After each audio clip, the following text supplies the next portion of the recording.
Hey yo, what's up YouTube? This is your boy JAAKEV, man. Listen guys, we are back on another episode on the JAAKEV show. And guys, you know I had to fly all the way to South Africa for one special guest. I mean, come on, never seen before. It's the only episode that, hey, nobody in Malawi, Zambia, or wherever has an episode like this one right now. I'm with, hey, I have to actually read out all his awards because there are like too many, okay? So right now, I'm with somebody who has won too many awards. I'm gonna read them later, but for now, I just want to introduce to you Nasty C, guys. Come on. What's up, my brother? I'm good, man. Oh man, you guys.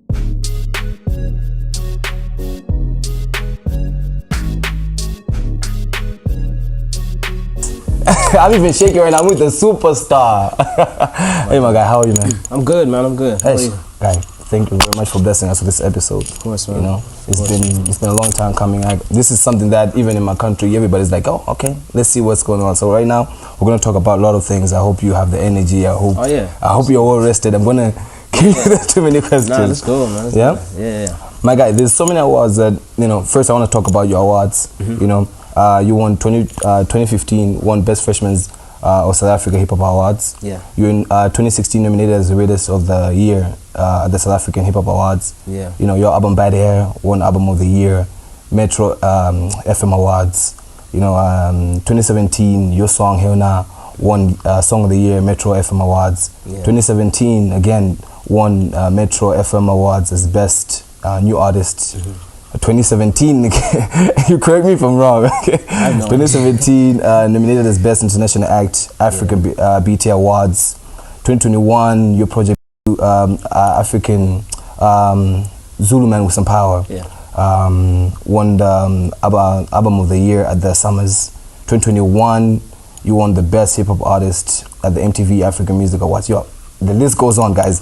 2023, you won Best Collab of the Year with Lemonade featuring AKA, the late AKA, at Metro FM Awards. 2023, you're nominated for the South African Entertainment US Awards as Best Hip Hop Artist. Yo, the list goes on, man. Like, yeah. I'm sure there's even way more. I have no idea, man. Yeah. I'm grateful, man. Yeah. Bro, so many awards. Like, do you still care for these awards? Is this like something that's like, another award? I care because my fans care. You know? Yeah, it's like that with me. I care about them seeing that more than it is for myself. Yeah. So do you still like? Is this something that you want? If there's like, you know, if you're like nominated, are you still like, oh, looking forward to like winning? No, personally, I don't, man.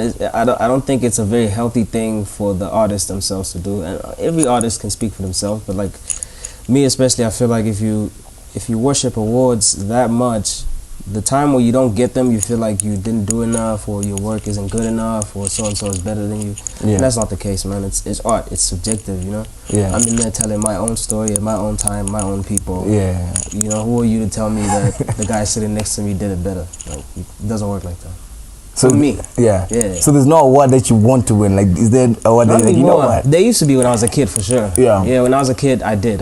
And also, it's like, it speaks to what I said before, you know, from the fans' perspective. Because when I was a kid, I was watching all my favorite artists win these awards, and I was so happy for them. Yeah. So I was like, yes, I'm part of the people that made that award go that direction. Yeah. Because I listened to the song, I did this, I did that, you know. But then when I became the guy on the other side of the screen, I started caring less and less about it. But yeah, I mean, they still mean a lot to my fans, so they mean a lot to me too. Yeah. Right now, what can you say is something that, like, obviously we know these awards, at some point they were meaning something. Yeah. But right now, what's that one thing that you know, okay, this is everything to me? Something that means everything to me, as far as like music goes, obviously, yeah. Right? Seeing what the music does to the people and for the people that listen to it, I think that's like the biggest award for me, like these days. Yeah, like seeing someone like fail to even describe what you've done for them or what your music has done for them, and they're just shaking and they're nervous and they're trying to tell you what the song helped them get through and stuff like that. Yeah, that's the best. Yeah, that's the best. I can tell you for sure that like maybe 99% of every young guy or girl out there, when you were first starting up, I'm sure you like gave them hope to say, Nasty, because you started so young. Yeah, I did. And now you're a father. Yeah. You know, now I don't know if you're married or no. you know yet. But now your son Oliver, Yeah. David is turning 2, right?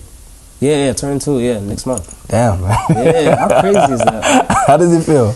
It feels amazing, man. It feels amazing. This is like the best thing that's happening in my life right now, you know? Yeah, I bet it'll be that way for like the rest of my life. But Yeah. like, it's a whole new experience, whole new phase in my life. Yeah. That's just, Are you trying to make another baby?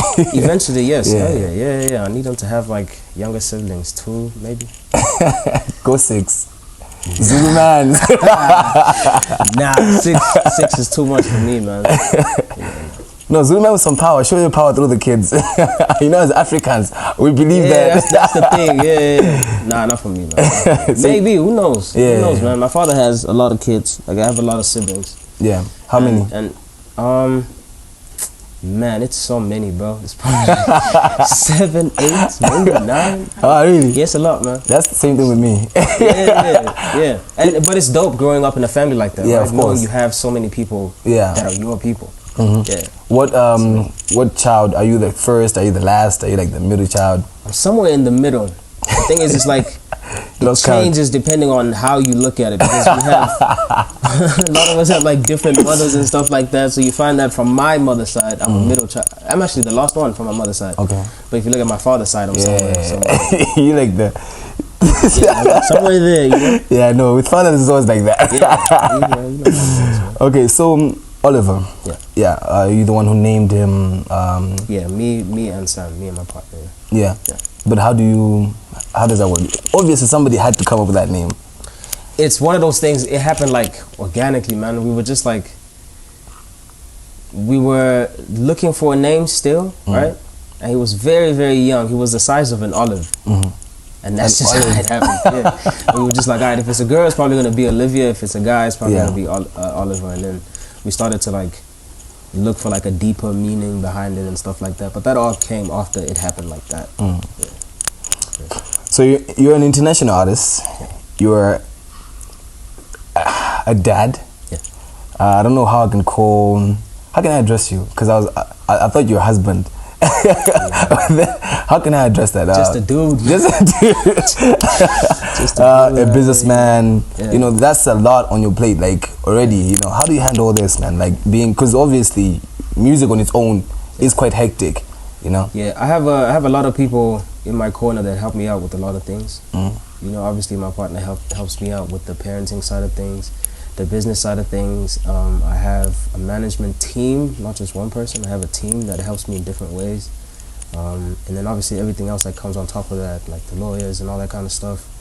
And then when it comes to just like the entertainment side of things, I handle most of that. I carry most of that weight, but obviously I have like my close friends that I make music with that help me out from time to time. Okay. Yeah. So how do you arrange it? Like in your order, say being an artist, right, a father, just a dude, and a businessman. How do you, if you had to put it in an order, what comes first and what comes first? Yeah. Fatherhood, for sure. Being a father comes first now. Yeah. No question. Being, for me personally, being just a dude comes second, right? Yeah. Because I'm just only now getting to do a lot of the things I've always wanted to do as a kid, you know? I didn't really have the money to do all those things and all that kind of stuff. I didn't have the freedom to do all those things. So now I'm my own man, I'm my own person. I can go wherever I want, do whatever I want, whenever I want. So that comes second for me right now. It just gives me a nice little, you know? I get to be in a good headspace so that I can be a better father and a better artist and a better this. And then obviously being an artist after that, and then a businessman after that. Yeah, so it's businessman comes last. Father, dude, artist, businessman. Yeah, because I have these guys to help me. I ended to help me with that, man. I forgot to put one more thing. Gaming. Yeah. Where does it? Where does that fall in there? Yeah, where does that fall in there? Because now I know it takes the last spot for sure. Last spot. Yeah, because that's the thing that was a hobby for like longer than all the other things before it became serious. So I can't now just put it up there. Yeah. So what is Ivyson Gaming? Ivyson Gaming is an entity that we put together, just drawing from my passion for gaming. We decided, all right, there's a huge gap in the market for us to really make a stamp and help take South Africa and Africa also to that stage and to that level where gaming pays as much as it does in the States, in the UK, and all these other places, but also just like gives opportunities to different people in different ways. You know, there's content creation behind gaming. There's also software development behind gaming and all that kind of stuff. You know, so that's what we're doing right now. We're putting all the pieces together still with the help of like the guys that have been in this longer than us. Okay. Yeah. So obviously in gaming, is it just you, or do you have like is it like a group? You know how you can have like a team to say, okay, this is my team. So we have a team, but nothing's on paper. Nothing's in black and white. We haven't signed anyone in that sense. But we do have a lot of people that are willing to support us anytime we do a tournament, a pop-up, anything like that. They're always game to just yeah. Man, I'm trying to get on this gaming thing. It's fun, man. It's fun, bro. Yeah, it's fun. It's one of the things that really like help me loosen up these days. You know? Yeah. So like, do you get paid? Like, does it like when you're gaming? Because I know when I watch people out there, like he's a gamer, and then this guy's like, you know, buying millionaires, cars, right? Yeah, millionaires. That's the level we're trying to take it to, but we're not there yet. Obviously, right now, I don't get paid off of gaming. I get paid off of like the content that I put up that's related to gaming. Yeah. But it doesn't really pay me as of yet. It does pay the people that we take on to play in the tournaments though, because obviously there's a prize. Okay, yeah. So it pays them. Oh, so you put up tournaments to say, okay, guys. Yeah, there's a prize pool. Online tournaments though. It starts off online, like the first couple phases, and then the finale happens usually at like the Ivy Sun tour. Yeah. So do you okay? On this gaming thing, yeah. I know there's Twitch, there's YouTube. There's YouTube and all that. Yeah. So do people like subscribe to you, or is it like for free? Is it like something that you just? It can be for free, but if you don't want to see all the ads, you gotta subscribe. Or like on Twitch. Yeah. So there's a bunch of ads. It's a bunch of ads. So a lot of people like to subscribe, but also just people like to support, man. Because the way Twitch works is like if you want to show your support to the streamer or whatever it is that they're doing on there, you send them gifted subs, you send them certain emojis and stuff like that. There's terms for it. Like TikTok. Kind of like TikTok. Yeah. So you gift them. So let's say I join or the gaming community. Right. Can I just say I want to add Nasty C, like a friend request, like how Instagram works? Like in the game? Yeah, in the game. You can definitely, but what happens is because I don't get a lot of time to play. Yeah.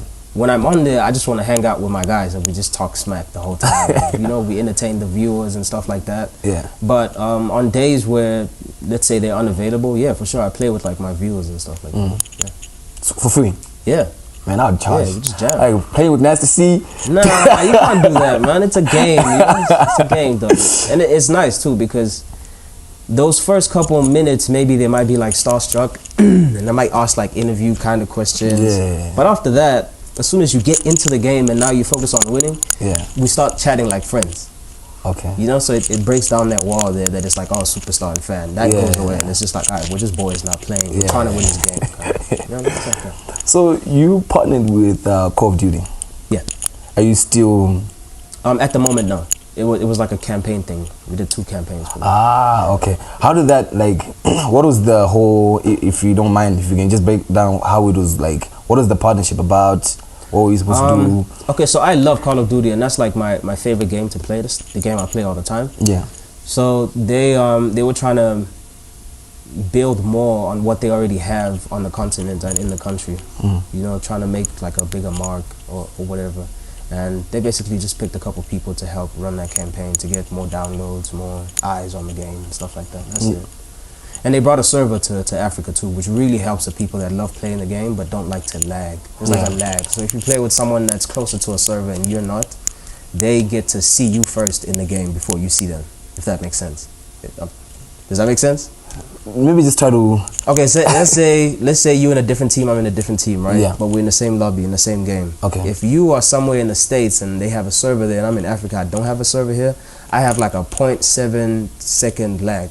So when you come around that corner, you see me before I see you. So you can shoot me before I even see you. Okay. You know what I mean? So now that they brought a server to Africa, it's faster. It evens out. Yeah. You know? Okay.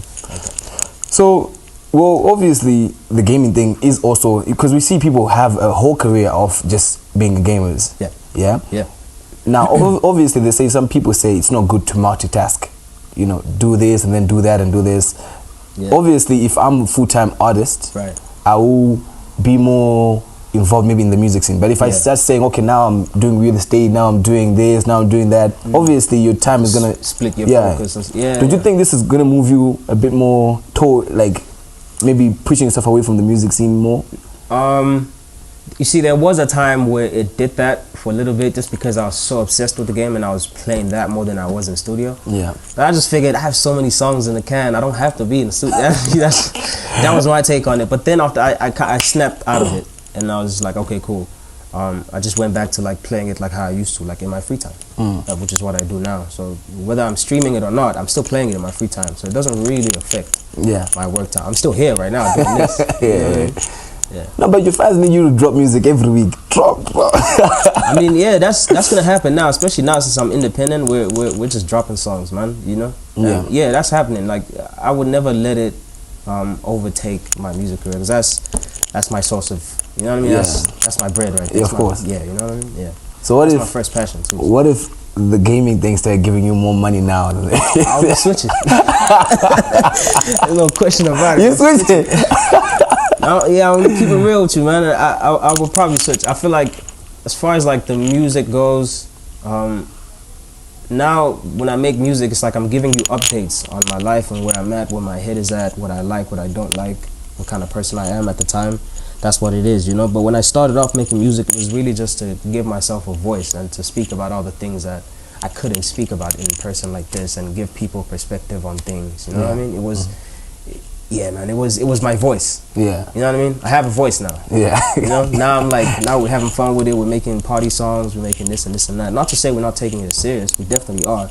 But it's like, it's not, I'm not music anymore. Okay. You know what I mean? No. It used to be my only thing. It used to be like, yeah. this, without this, I'm nobody. I might as well just like disappear. It's not like that anymore. It has saved me. It has given me that voice. And now it's like, okay, what other channels can we find to communicate with the fans now and show them just like different sides of me, because I'm multi-layered, multifaceted. Yes, you know what I mean? I have to show people that side. You know what I mean? I know what you mean. Okay, guys, we'll take a short break and need some water. I'll be back with you just now. Hey guys, I know you're enjoying the show. This is a wellness show in found using Mwabanga register with 888 bets. Guys, mweze code ya madness 1. Ndiwo my deals ndo sayamba. My free spins, my free chenchani ya mbona simbwe. Zo kutapa kuraya. Without wasting much time, maskusha navunga go up at 888 bets. Mwabanga register using code ya madness 1 and you never regret it. Muzika wina zambi mbili ndrama kutapa kutaya. So guys, chabangeni register right now. Pompa. Let's go back to the video.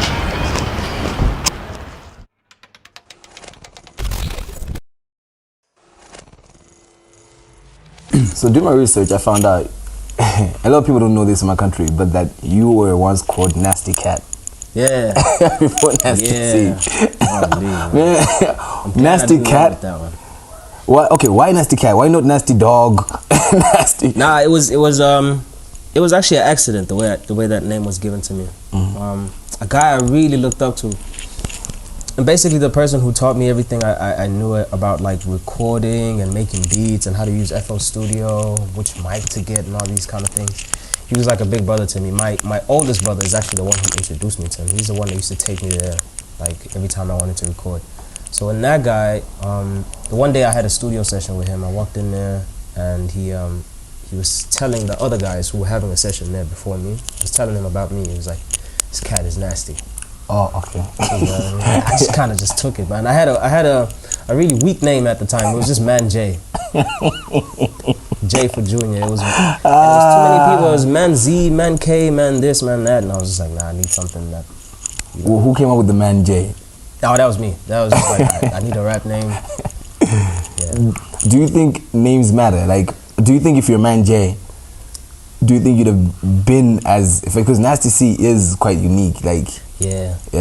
I don't know. I think it does. I think it does, man. Some names just catch, some just sound cool, and I guess it changes the way you listen to that artist's music, I guess. I guess. I don't know. You can still be whack with a dope name. It can happen, yeah. I don't know.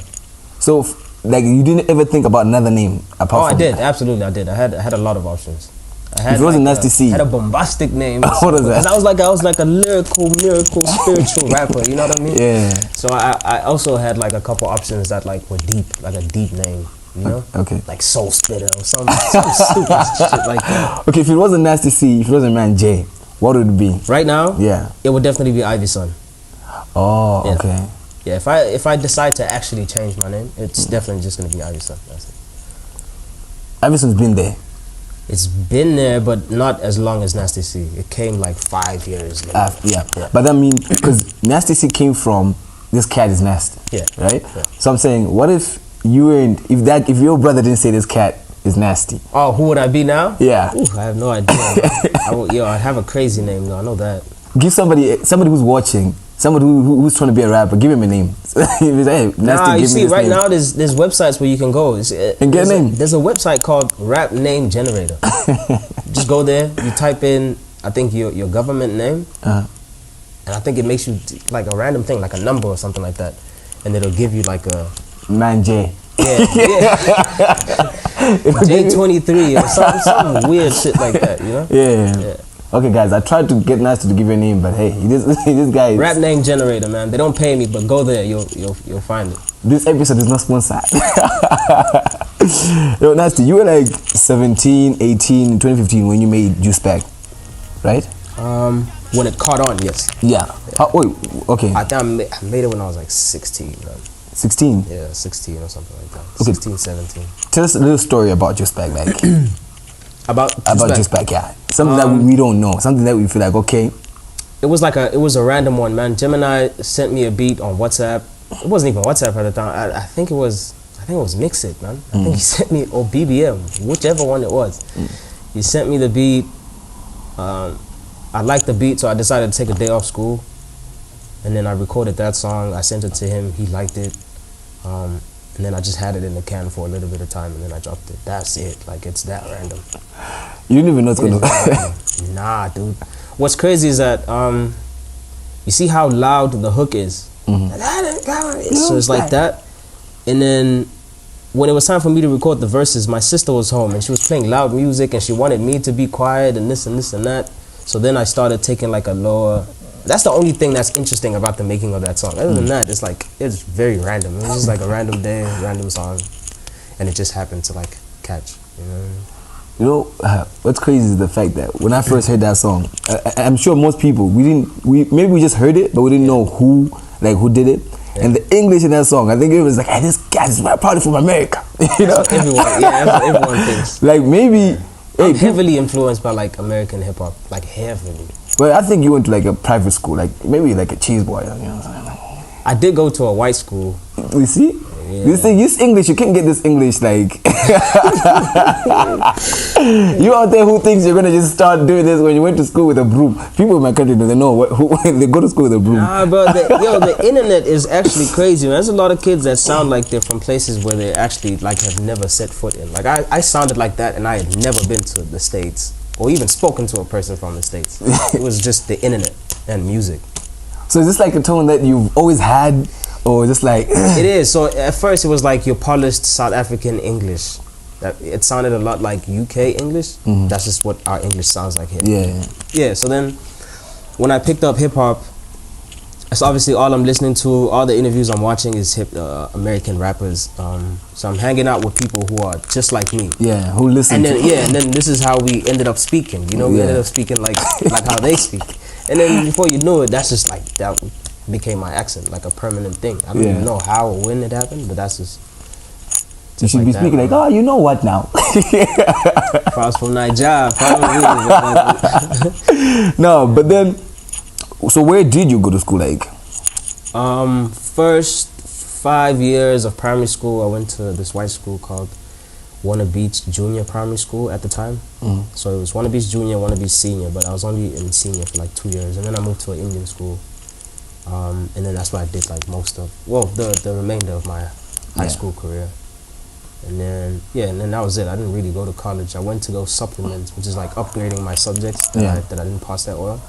And then that was it. Yeah, that's it. Is that did you meet Sammy in any of the schools? Yeah. And then when I went to the Indian schools, that's where I met her. I met her at the primary school the first time, but we didn't really start speaking until we were both in high school, in the same high school. How do you manage to get your high school sweetheart all the way, man. I have no idea, man. I'm not even gonna sit here and act like I know. I don't know. I think we just both really liked each other, and yeah, we were good friends, very, very good friends before we decided to make it a thing. And even when it became a thing, we were still very good friends. Like, no one was making the other person laugh like anyone else out there. You know what I mean? Didn't feel like anyone else related on that level. Didn't feel like anyone else was into the same kind of movies, music, and all that kind of stuff. And we just clicked, man. And we just stayed that way until, you know? Yeah. Until we had a baby. Look where we're at now. Yeah, man. No, but when are you getting best married? friends still. When are you guys getting married? Hey, Chief. Next question. How long has it been now? Like, how long has it been? I think this is our 12th, if not 13th year together. Yeah. 12.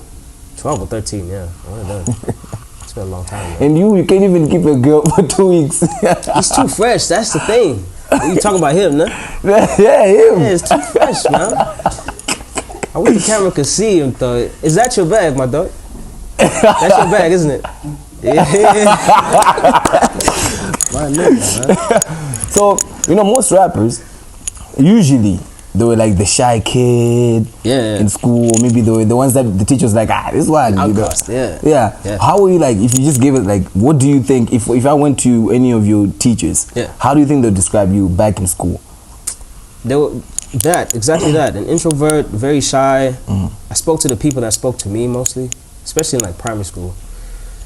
And then I think towards the end of primary school, when I went to the Indian school, I think around grade 6, that's when I really started getting popular. I was already popular like in my neighborhood, but I wasn't popular at schools, any of the schools that I was really going to.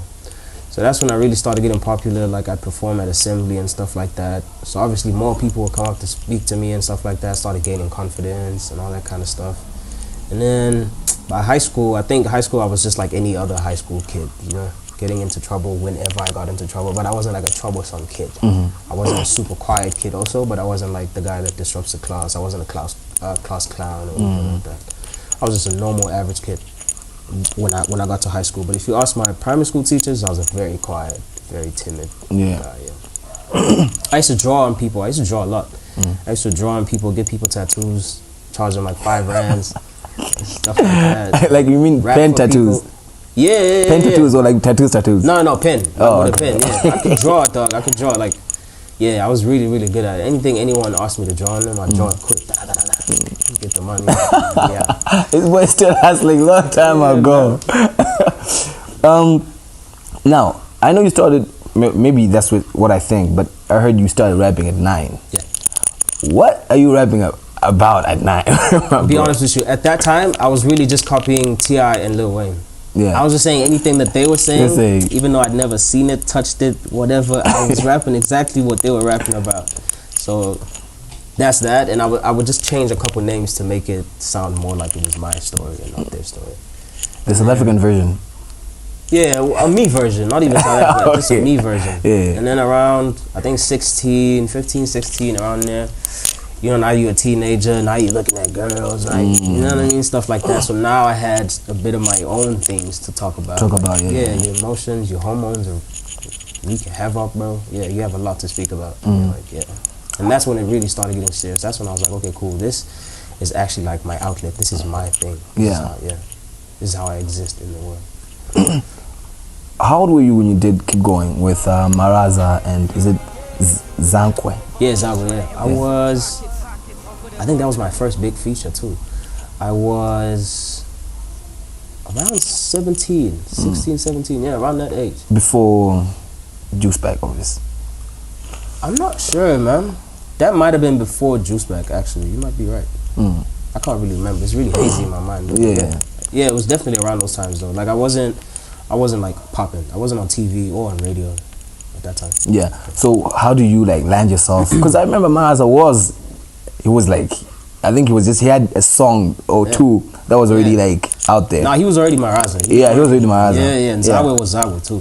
Yeah. How do you land yourself? Because at that time you were still in high school, isn't it? Yeah. I was. So you were still that kid that's just trying. Yeah. How do you land yourself with a collab like that? So around that time, I already had a couple people helping me out with just like visibility. So they would take me to town, take me to clubs, take me to festivals, just to be there, you know, just to say, yo, this kid raps, by the way. Yeah. So I was already kind of like that, and I met a lot of people in that way. And there's a DJ from Durban called Junior DeRocca. He's the one that actually owns that song. He featured us, so he hosts or whatever you say. Yeah, so yeah, that's we made friends like that. I was seeing him a lot at the club. It was just like we were just boys already. You're going to the club? Yeah, at 16. Yeah, it was sneak me in through the back. Like, and then yeah, I guess off of that, like when he decided to make that song, he was just like, yo, you're the first person. Like, you definitely need to be on the song. Da da da da da. And then we made it happen, man. I couldn't believe it. It was like a dream come true. It felt like, yo, this is turning into something real now. You know, yeah, that was dope. So do you still touch base with them? Maraza for sure. I see him quite often in Joburg because he lives here. Junior DeRocca is still in Durban, so when I'm in Durban, I see him. Zago the same. Yeah.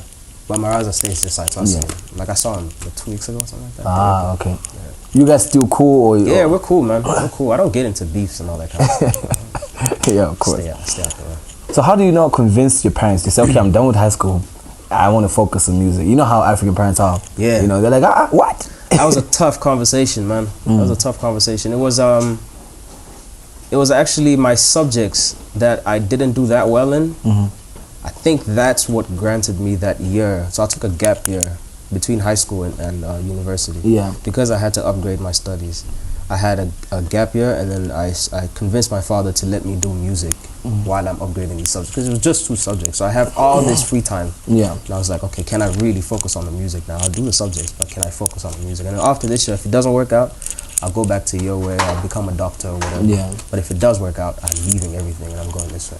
And it was like, it was a tough one, because it was like, all right, if it works out and you end up not picking the academic route and then it fails shortly afterwards, don't come back here. It was kind of like that. You know? So I had to really lock in. But yeah, I'm grateful that he gave me that shot though, for sure. Yeah. Well, we've already established that you were going to the clubs earlier. Yeah. Well, now I know that when you're like a musician, especially I've noticed that in South Africa, like the clubs, like with artists, like that one place that people usually go and perform. Yeah. So in the clubs, were you just going there to just enjoy, or were you going there for gigs? Sometimes it would be like you just hope that one of the DJs that you're friends with plays your song, and you can go stand next to him and grab the mic and, you know what I mean, just show your face. Yeah. Most of the times it was that. Sometimes it was like we'd speak to the promoter. There's a really good promoter in Durban who was heavily involved in like making sure that all the up and coming artists got their spotlights and got their chance and stuff like that. His name is Junior Lavi. So he would most of the time make sure that I'm there in the spotlight, even if I'm not performing. And then some days I'd be lucky enough to get like a 10-minute set before someone else comes in. Yeah. So we're getting paid off that? No, what? It's for free. Yeah, bro. Who's paying who? Like, I wasn't pulling anyone. I was never the reason anyone went to the club. No one was there to see me. People were just there to get drunk and do whatever they do there. And then it would be up to me to impress them, so that next time they You don't drink? Not anymore, no. Were you drinking before? Yeah, I drank before. Do you smoke? No, and then. I'm not a heavy smoker. I'm not Wiz Khalifa. Yeah. So like because obviously when you're young and then you're a rapper, you know, and especially those times, I think everything was just taken from whatever those guys were doing. So you see Lil Wayne with a cup, next thing you want the cup. You know what I mean? Yeah, so like, were you already drinking at that age, or was it something that started on? I mean, I started drinking and smoking early, bro. Early, dog. I think I had my first drink when I was like 15, maybe. First joint, probably younger than that, even. Yeah, probably 14 or something. That had nothing to do with music, even. It was just like, dog, we're from the hood, man. Everyone is smoking. Yeah. The schools we go to, everyone is behind the thing smoking. You know what I mean? Your friends are going there. Peer pressure. You're not going to hang out. You're not going to be the lame one. It wasn't even, I don't think, no one ever came up to me and be like, no, trust me, try it. It was never that. I saw it and I was like, all right, I want to try it, and I tried. Do you think you were the one who was telling people, you better try this? Nah, I've never really been that person. I've tried that with my friends, but I never forced the issue, you know? Like some of my friends like just never picked it up. I was like, yo, try it just for this session. Just see what you come up with. But I've never insisted. I've never been that kind of. What's the worst thing that you regret doing as a child because of just the influence? You see, me now, I'm gonna give you a different answer than I would have if you asked me this maybe a year ago. Okay. But now I'd probably say drinking. Even though like it helped make me like a lot more sociable and stuff like that. Mm-hmm. The long-term effects are just never good. It's just poison, man. It is poison. Yeah. You know what I mean?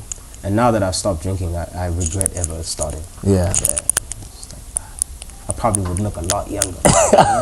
Check to this guy. Huh? He's 16. You're 16? It's all the alcohol. I'm joking. Yeah, but it does that to you, man. That's just facts. You know? Yeah, of course. Yeah, it's eating away at your liver and all that kind of stuff. I don't want to sound like a parent. Yeah, which you are right now. I mean, I'm not your parent. Yeah, man. It's just So if there's anything you tell the young junior, you'd be like, stop drinking. I wouldn't tell them none of that stuff, to be honest with you. I wouldn't advise them to go into that. Like, if you haven't started, just don't do it, you know? But, like, there's a lot of other things out there that are worse than that. I feel like, you know what I mean? Yeah, they're going crazy these days. I've also noticed how you did a voiceover in a Disney film, you know? That's cool, Yeah. So now you're an actor. Well, I've acted. You've acted. Yeah. Well, do you think you can also like continue this? Was that the only time you were like in something, or you've done this before? Something that mattered, yes. Yeah. yeah, absolutely. I was nervous. Holy shit, I was nervous. Can I cuss on here? I'm sorry. Yeah, you can cuss. I was nervous as hell, but the people that I was co-starring with really helped me like get comfortable enough to be on the camera. But I regretted it shortly after that. I was like, this is not my thing. I should have just stuck to it. But now I look at it a lot different, man. It's like, all right, this is definitely something that I could try. Like I could actually try it now. Like I understand it a lot more. I see it like from different angles. Now I've spoken to a lot of people who act and who said things that made the whole acting thing click in my mind. Someone said to me, acting is not even acting. A good actor doesn't act, they react. Because that's how you are in real life. You see how you just smiled a little bit now? It's because I said something. It wasn't in the script. Okay, a lot of people, the mistake that they make is they go in there having a script already that says smile at line what, and they will smile even if the atmosphere doesn't call for that.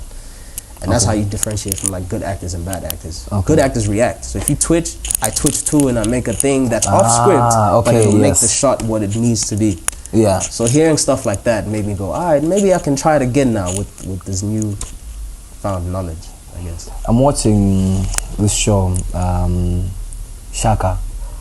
Yeah. Shaka something. Yeah. You should be in it. I'd give it a try, man. I definitely would. So like, how do they like give it? They just out of nowhere, just random call, hey guy, or did you like have to like do the auditions?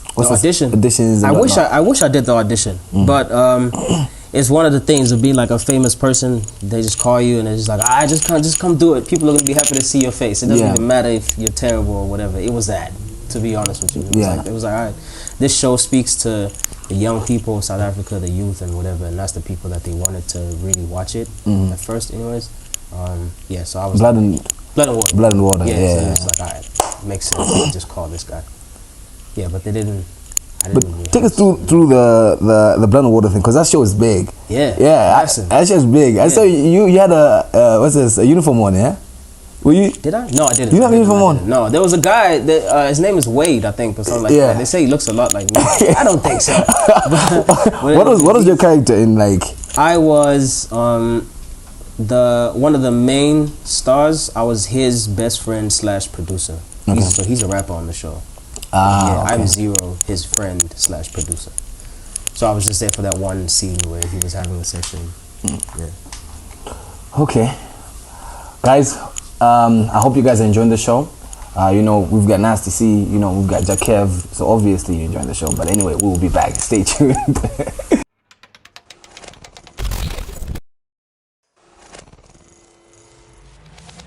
Okay, guys, welcome back. Nasty? Yes, sir. Welcome back. Yes, sir. Yeah. So we're talking about this whole acting thing. Yeah. I've also noticed how, even in America, right? Most times, people that were doing something, like let's say they were like musicians, even athletes, even wrestling guys. Right now, those guys are like usually That's where they go. that's where they end up going, like to the movie scene. Do you think? Okay, I know already. We already talked about gaming. Yeah. But do you think if the doors were open for you, is it something that you'd say, okay, you know what, I might as well, because we've seen people actually transition from whatever they were doing all the way to the movie industry. Would you transition to say, okay, now I'm a full-time actor?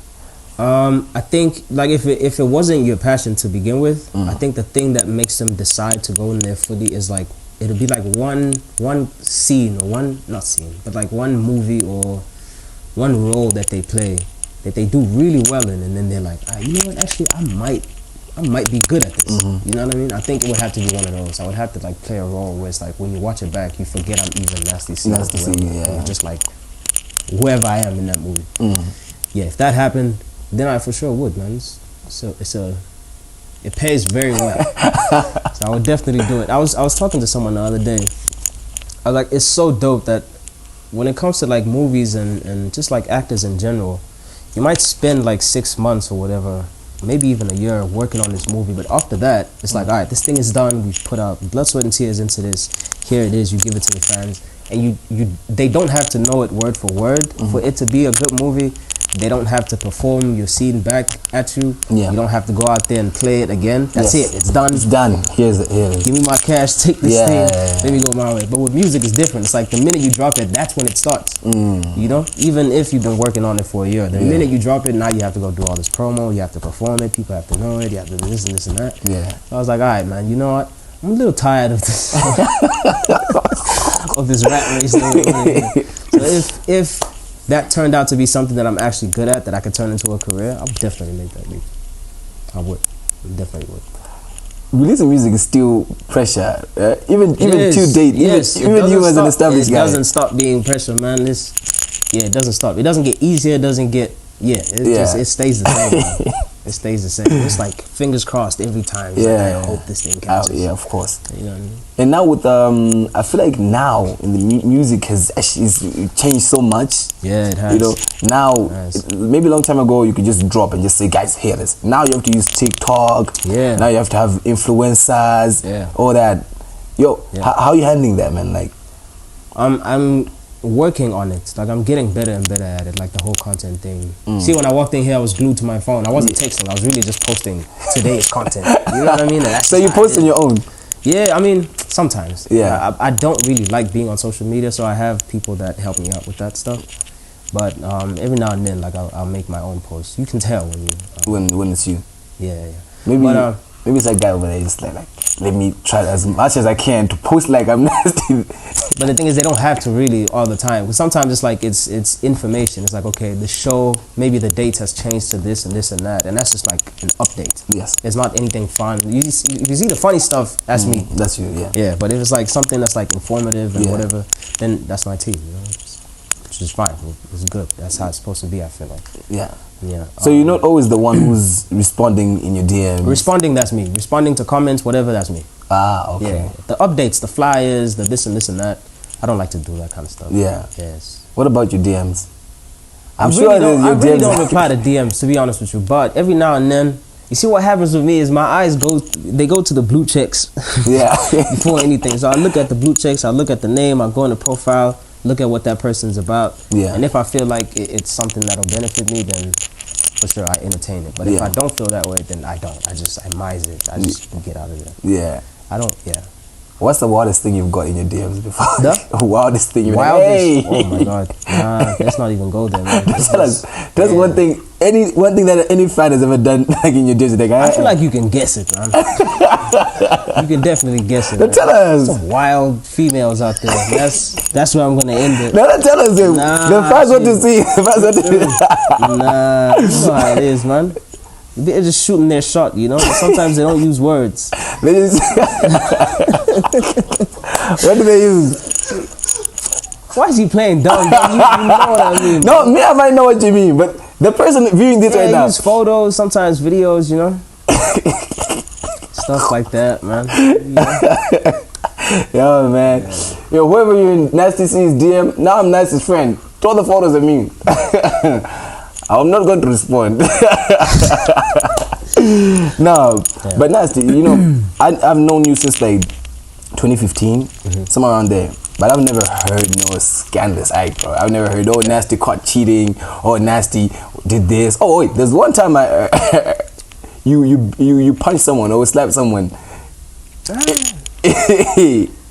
I didn't really, but yeah, I tried, but it didn't happen. I missed. I don't know if you saw it in that video, but I missed. Did you miss? Which I'm grateful for. Yeah, I did. I missed. Really? Yeah, definitely missed. But like, you're one where you don't really hear, and most of the times, bro, as young as you were, yeah, bro, it's so hard to keep your cool. As you said already, females in the DMs there, they're just, you know, saying hi. You know, So how do you maintain this cool? Because you know you were just too young. Yeah. Maybe I could say the biggest hip hop artist all over Africa. You know, bro. Honestly speaking, you know what I mean. Yeah. How do you handle this? How do you handle such cool? I don't know, man. I guess it's just a person that I am. You know, coming from like what I come from, the type of person that I've always been, like growing up, just being quiet, timid to myself and stuff like that. I've never been the kind of person to be in your face about anything or try and, you know, force people to pay attention to me. I'm not the loudest person in any room. I don't like to be. So I guess that just, it keeps me in my own little bubble. And so anything that happens in that bubble kind of stays in that bubble. No one else hears about it. But still, there's this, okay, let me tell you, rappers, usually they're associated with like violence, women, and all that. See, I'm not like that. But you're like a rapper. Yeah, but I'm it's not a like culture. That. I'm not like that. I'm not a very like confrontational person. You know, I'm not like a, alright, I'll see you when I see you kind of thing. I'm not like that. Most things, like the people that I've had issues with, all of them, I've picked up the phone and I've called them and be like, yo, do we really have an issue? And da-da-da-da-da. And then by the end of that phone call, it was nothing. And then that was it. You know, I've never really exchanged like harsh words with anyone through social media or anything like that. That's just not my vibe, man. It's just not my vibe. Maybe it was one time with Dr. Malinga, but I understood that he was trolling me, so I was trolling him back. Because also when we saw each other, we cracked up, and it was like it was on stage even. He was performing right before me, so as he was walking off, I was walking on, and we just cracked up, we hugged, took a picture, and whatever. But I understood he was trolling me, so I was trolling him back. So it was like I had something to promote, and he had something to promote. So it was like a stunt. An unplanned stunt, but it was a stunt nonetheless. Like I entertained it because I knew, I was like, all right, cool, this is this is what it is. Yeah, let me just do it. Why not? Do you think fans maybe expect a lot from like an artist? Yeah. Like I'll give you an example. Right now I don't know if it's still going on, but we know that there's something there about Scott's Scott's Mapuma. Oh, okay. Yeah, about you know, always I think there's something happening about, oh no, he has an attitude and stuff and all that. Yeah. But then do you think maybe fans maybe expect so much from like an artist, or do you think it's like sometimes they can. I think people forget, man, that, you know, we're artists and we chose this thing because we love it, yes, but also we didn't want to be office people. Yeah. So we don't want to dress how someone else wants us to dress. We don't want to speak how you want us to speak. We want to speak how we want to speak. Smoke when we want to smoke. Go wherever we want to go. Party whenever we want to go. Stay up late and all that kind of stuff. You know, this lifestyle, even it comes with its ups and downs, but it affords us a lot of freedom. Yeah. So we feel like we can say whatever we want to say, whenever, however. You know? And I think people have like a template that they want artists to fall under or whatever. And sometimes it doesn't always go that way. Yeah. But I don't know, man. I don't know, maybe, I don't know. I don't know, man. Do you kind of miss being that one person that could just go out whenever you want to go out, do whatever you want to do? I wish I could say that, but I was never that person. Yeah. Yeah, I came up under a strict household, man, and I got famous around the time where a lot of people would start doing all those things. So I got famous. So I afforded myself that, you know? Yeah. To be able to go wherever I want to go. I was never that person before the fame. I was a kid. In the house. Yeah. So it kind of like just, it's the same thing, just different levels now. Yeah, but it was a work thing when I did it. You know? a lot of kids like in their teens or whatever, they go out to the club and go wherever they want to go and stuff like that. But they're just normal people. I wish I had that. Yeah. I wish I had that. I wish I stayed in like res. Like I wish I went to college. Yeah. Well, I wish I did all those things, but I didn't. You know, it is what it is, though. Yeah, of course. Yeah. Okay, we're gonna play a small little game. Mm-hmm. So you're gonna pick one, Right. and then you're gonna give one. Okay. Okay. So you can say skip. Okay. Okay. Let's do it. So don't mind me if I don't pronounce the names right, but I'm sure you'll get who I'm talking about. Yeah. Shane Eagle, All right. Aries. Nice. All right, Reese has got to go. I got more of a relationship with Shane than I do Reese. Yeah. So Reese has got to go. Okay. Duncan Mm-hmm. or Big The Zulu. rapper, ne? Yeah. Or Big Zulu. Again, I have more of a relationship with Duncan than I do with Big Zulu. So Big Zulu's got to go. My bad, big homie. Yeah, he's got to go. Zulu man with some power. Right. So Zulu man with some power, Yeah. or Strings and Bling. Blings. Zulu Man with some power's got to go. Yeah. Really? Yeah. Hell, Aye.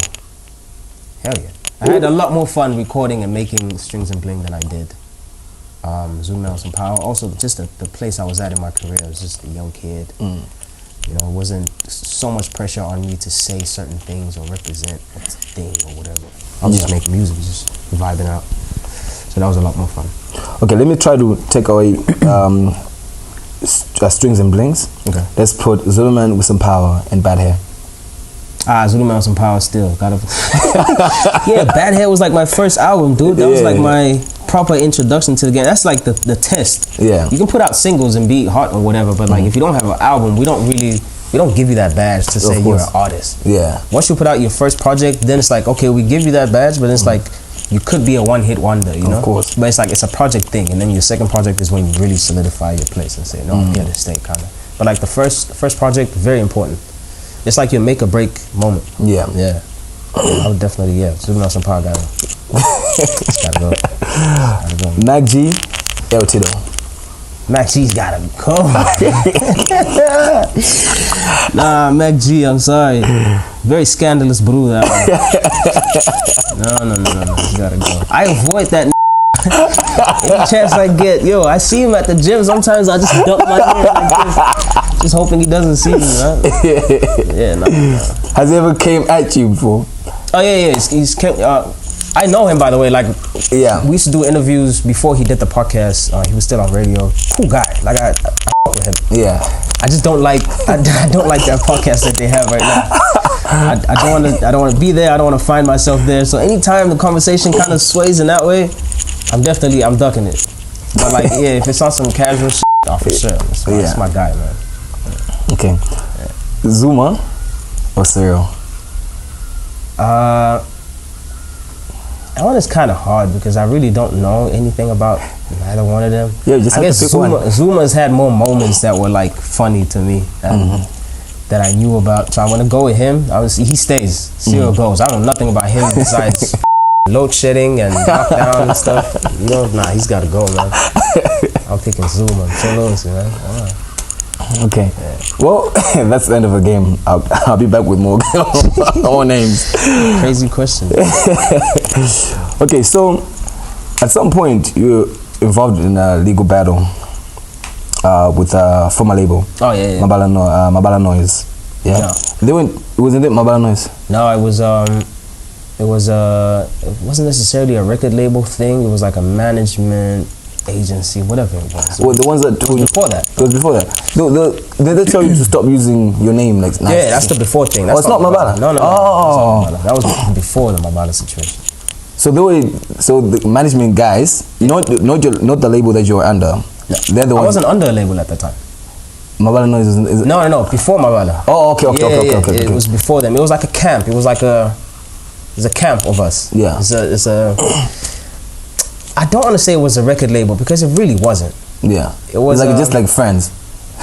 It was friends, but there was pen and paper involved there somewhere. Oh, You know what I mean? It was management and whatever else it was. It was like label adjacent. Yeah, it was that. But then they went as far as saying don't use the name anymore. Yeah, tried to say they own the copyrights to my name and all that kind of stuff. Is it not the guy who gave you the No, nasty it's cat. not. Nah, it's not him. So take us through. Like, we just want to know, like, what was that about? It was pretty much just like a relationship that went sour. You know what I mean?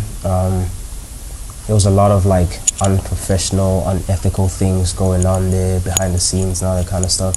And so I decided to just call it, man, and decided to go my own way. And obviously, he/they weren't happy about it. And yeah, they just pretty much tried their best to get whatever they could From before I departed. No, none of that. a lot of people think Def Jam. Def Jam. Def Jam, yes. Yeah. Def Jam let you. You said Def Jam? Crazy. Def Jam, right? Yeah. It let you down, like. Yeah. They say, well, maybe. Saying people said this? Yeah. Oh, okay. A lot of people feel like okay, maybe because they expected that now that because those guys I think they had, expected it to be like a gone now. like gone because I think they had Justin Bieber. Yeah, and the likes other guys. What do you think about the? I wouldn't just blame them. You know what I mean? The time was an awkward time, COVID, and then it was a shift in like sound, especially here in South Africa. Hip hop was no longer the thing. Amapiano was the thing. So imagine trying to push an album with a genre that's not really the thing, but also at a time when you can't even go out there and promote it and convince people that it's the thing. You have to do it from home. Yeah, it was just a crazy, difficult time, and all the plans that we had to go push the album that side kind of just fell apart. Yeah, so it was just like it was a timing thing, man. Honestly, more than anything. So were you more supposed to push it outside? That was the plan. That was the whole signing to a international label. That was the plan. It was just like, all right, cool. This music needs to exist that side. That side, yeah. How long was the term? Yeah. How long was it? I don't know, man. It was, 3 years or something like that? Yeah. So you're no longer with Def Jam. Independent, man. I'm independent. I'm dolo. Yeah. Okay. So don't you feel like they let you? Like, were you also expecting like, okay, now this is gonna be like something? It was the circumstances, man. There's nothing they could do. They couldn't lift lockdown. What could they do, really? Yeah. They can do nothing. Even if I find a way to go to the States in that time, everyone is at home. Everyone doesn't want to come out. Yeah. Like, what are you gonna do, though? You know what I mean? There's really nothing we could have. We did our best, man. I did the lockdown thing, the desktop performance. Where I did like an hour performing songs from sitting down at home. We did a lot of live. I think that's when I started streaming, even. We did a lot of these virtual performances. We tried, man. We were like very innovative in just the way that we push music and the way we communicate with the fans and stuff like that. We did the best we could, for sure. But so you don't blame them at all, you know? Nah, man. I'm not one of those artists. Yeah. You won't find me on Twitter. I'm like, yo. There's a time where you and Gemini. Yeah. You were always like on the scene, like always together and whatnot. Nowadays, not really. You're not really out there like that. Are you guys still that close? We are, man. But I would say that we're growing. I almost said we've grown apart, which is not really the correct way to put that, because now it's like people think when you say we've grown apart, it's just a polite way to say I don't. No, it's not that. I think. I'm going this way, he's going that way, but that's still my brother, man. That's still my dog, though. I don't think that will ever change. No matter what happens, that's my dog, man. Whenever he needs me, I'm there for him. If I need him, he's there for me. It's my dog, man. He used to produce most of your. Does he still do it today? To date, or? Yeah. Especially if it's like a feature thing. If an artist comes into town and they want to link with Gemini, I'm one of the first people he calls. It's like, all right, cool, so-and-so is here. Let's do a session, and I'm there. Yeah. What about Tillerman? Because I remember, was it yesterday? Or the day before yesterday? Yesterday. We were watching, is that Who Can Love You, man? Yeah, what? Yes. Yeah.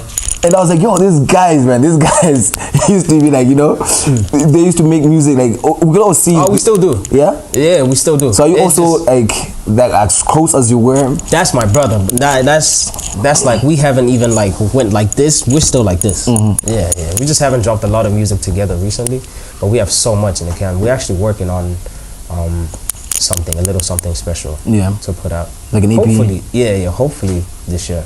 Yeah. It looks like it's gonna be this year. Yeah, because Tillman has been. At least I still hear you, you know, a lot more. But I feel like he's just more chilled in the music scene. Like he's just like easy with it. I don't know if he's just like busy with some other stuff as well, you know. Yeah, he would have to answer that one. Yeah, of course. Himself, yeah, and I've also noticed how now Sam is also in music as well. Now. Are you the writer or is she? No, yo, I don't know why people think that, man. Sam has been a writer, bro. Like she still does, but like she used to be very, very heavy into like poetry. She used to write poems like every day. We used to write each other. That's what I'm saying. Like we had a really special connection because it wasn't just like a one thing. It wasn't just like, oh, we find each other to be cute. No, it's like, I think you're funny. I think you're funny. I think you're a great writer. I think you're a great writer. Kind of, you know what I mean? It was like that. So she's always been like writing. Her pen game has always been stupid.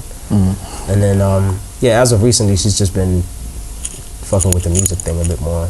He's getting better and better at it every time. Yeah. She's put out a couple songs this year, even. Yeah, I've seen her how she's like, even on her TikToks, like, you know, I'm like, okay.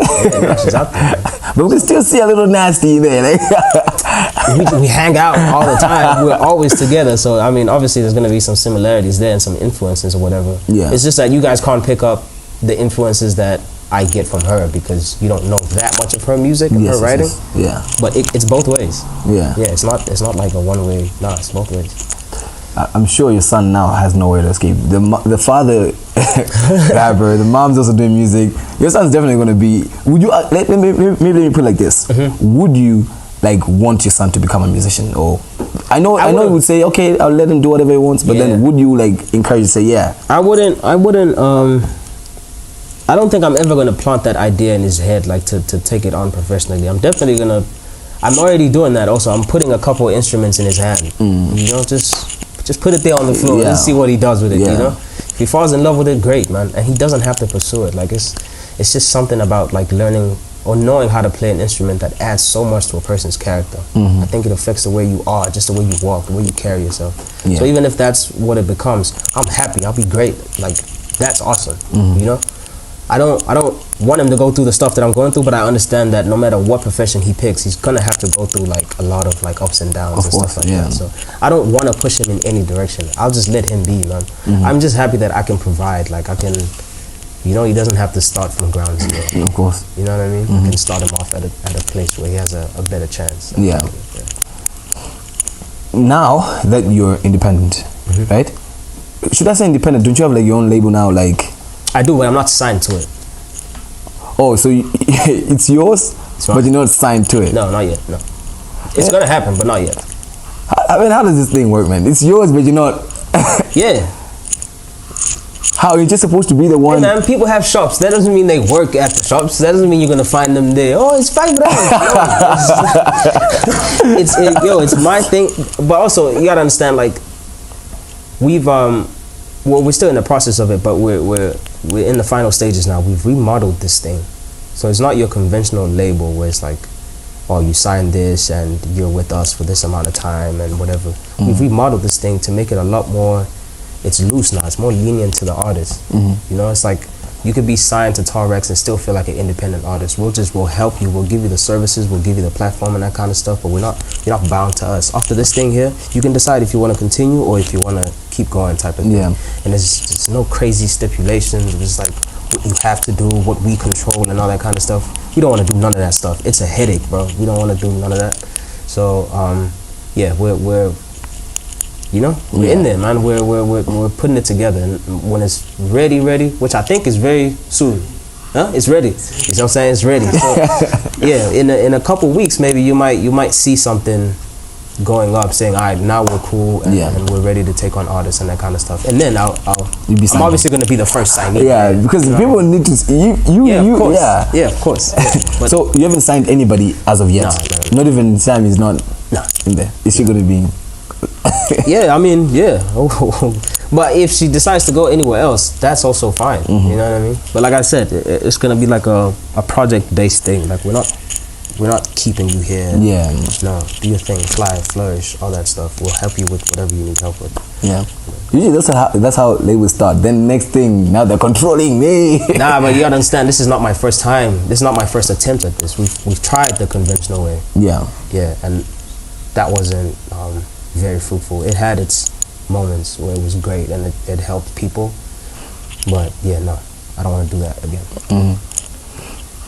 So we've always known Nasty with what's this, the hay. Oh yeah. Then all of a sudden now, what do you call this? Cheese scope? Cheese scope, yeah. That's what, next thing's like board head, yeah. How do we get here, man? Like it was an ego death thing, right? As of like lately, I'd say maybe the past 6 months, maybe even more than that. I've been on this crazy journey, man, just like finding myself, finding peace, all that kind of stuff. And that's just one of the things that felt like was still holding me back, you know, and holding me from getting to where I'm getting closer to now. You know what I mean? I just needed it to go away, man. I just needed to step into this new, fresh, like start over. Yeah. You know what I mean? Yeah. Yeah, so I chopped it down, man. Shut up. What do you have about? Oh, see, right now I'm in the process though. I'm trying to get waves, man. So you know, there's a lot happening underneath here. Some gels, homemade, and all that kind of stuff. So it's not camera ready right now. But yeah, working on. We're baking. We're baking, man. We're in there. We're in the kitchen. What do you like the new look more than? Yeah, absolutely, yeah. Yeah, I do. Dreadlocks were a bit stressful for me, and it's crazy because when I got the dreadlocks, I thought I wouldn't have to do nothing. I thought, yeah, you're just gonna grow. Yeah, nah, it's more expensive. It's not like that. Yeah, you gotta do the thing, the taper thing. You gotta put them in. Man, it's just I don't like it, man. I just got over them, man. There was a time you had this look that I was like, you used to suit you so much. It's when you had the dreadlocks and then you tinted them like the white one. Man, that was yeah. I love. You know, before I went bald, I actually tried to go back to that. Yeah. And that drove me more insane. That actually put me in a place where I was so tired of everything. I was so irritable, bro. Like any small thing could really set me off, and I'd be like, you know what I mean? I was just not in a good place, man. So when I chopped it off, I really felt like come up and take a deep breath. You know, I felt a whole lot lighter and stuff like that. Yeah, man. Guys, I think I should also chop off my dreads because I also have I think it's called decision fatigue. You have to make too many decisions and worry about too many things. Yeah. And it's overwhelming. So the more you take away, the more you feel like, all right, there's enough on my plate that I can maneuver. Yeah. Just like that. I want to talk a little bit just about podcasting. Right now you're on a podcast. Yeah. I've seen how a lot of people have had their views about podcasts, right? As of yet, to say, oh, you know, podcasts now, they're doing so much harm, they're very regulated and all that stuff. Yeah. What do you think about this? Do you think there needs to be censorship in podcasts? Do you think it's ruining more? I think it's too late. It's too late, man. Everyone already has that kind of access now. Anyone can pick up a camera and a mic, and all of a sudden they have a voice, and their opinion matters. You know what I mean? It's too late. That's just where we are now, and it's like tweets now, but like they have audio and visual. Yeah. But that's always been Twitter. People have always been very opinionated. People like to dissect people's things as soon as it comes out, and they'll give like their immediate take on it, and that'll go out into the world and affect the next person and how they see the thing. That's just how it's always been, you know. It's just that now there's cameras and audio to it. Yeah. But yeah, it's the same thing. Man. The same thing. It's the same shit. So you think it's cool? It's whatever, man. We're going where we're going as the world. That's you can't stop it now. Of course, it's too late now. It's over. Yes. It's too late, guys. It's too late. It's over, man. I can't have you on the show without talking about Aries. Yeah. Yeah. I think you can, but I think you just want to do it. So. No, my fans are gonna be like, guy. All right, let's do it. Yeah. Yeah. Tell me, we just want to know, like, how we always know that we've always known that there's always Aries. Yeah. I don't know if they say versus Nasty C, or it's just always been like. I guess you can put it like that. That's how the public has always seen it. Yeah. How does this thing start? Like, in almost every every successful rapper, Right. there's always another one that's like, The nemesis. yeah, exactly. So how do we get here? Is this just on a random day? It's the fans. That's it. It's the fans, man. It's the fans. I think at first it's like a friendly thing where it's like, oh, it's a friendly competition, you know? It's like you guys came up around the same time, whatever. Who's gonna do what first? Yeah. It was like that at first, and then obviously fans find things and they make things up, and then it becomes like bigger than what it actually was. The whole thing just gets blown out of proportion, and then the lack of communication makes it so that it feels more spicier and more dramatic, because you'll go like months without hearing a take from this guy or that guy, and it's not like a conversation in real time where we can get to the issue quicker. Maybe like this will happen now, and then in 5 months, oh, so Nasty C said this. Hey Reese, how do you feel about it? You know what I mean? And it just drags it. It's like, but there's really nothing there. Again, we spoke like over the phone, and it's nothing, bro. It's nothing. It's nothing. Now at this point, it's not even like a I don't. It's not even that anymore. It's just like, all right, whatever, man. It's like, you know, he's there, I'm here, we're cool. If we cross paths, it's not like nothing is gonna happen. Yeah. You know what I mean? So if you met, you'd be like, oh, what's up, bro? Like, I mean, I'm not sure I would do that, but like if we were in the same room like this, it's not like I would turn and face this way and just not acknowledge him. Yeah. You know what I mean? Yeah. We've put that whole thing to bed, so I'm a man enough to be, what's up? Yeah. And just keep it pushing. Yeah. You know? There's a time where you had him on your tour. Yeah. Then next thing you know, he was removed. Or he wasn't. No, he wasn't removed. It was a thing that happened. Again, a miscommunication. We spoke about that, and he was like, I think he was coming from another show, and he got delayed or something like that. He ended up being super late to the show. But because of the atmosphere and just how the whole thing was looking, it to me it just felt like disrespect. It just felt like you're doing this on purpose. Yeah. Kind of, you know what I mean? So again, that was one of the things that kind of picked it up and made it a thing or whatever. But when we spoke, he was like, nah, dude, I came from a show, man. We got delayed, da-da-da-da-da. And instead of not showing up at all, I showed up. Yeah. And that's, if anything, a display of my respect. You know what I mean? I was like, all right, miscommunication. Yeah. Put it to bed. Who do you think took it more personal? Who takes I guess I could put like a versus thing, yeah? I don't want to call it beef, but it's not even beef, it's fine. It's cheeky and thugs. Who do you think, which fans do you think take it more personal? The Nasty fans or the Aries fans? I don't know. I can't really give you that answer. I don't really, I don't know, man. I don't think it's my fans though. I don't think my fans took it that personal, because there's been more moments where I spoke like this about it versus moments I was like, hey, that guy. Yeah. You know, there's been more moments like this where I was just like, hey man, I don't know what's happening. I don't care. Let's move on. So I don't think my fans were that invested in the whole thing. I don't think so. It's been a long time. So what if he came to you and said, yo, bro, you know what? Let's work on a joint. And next day tomorrow, he calls you tomorrow and say, yo, Nast.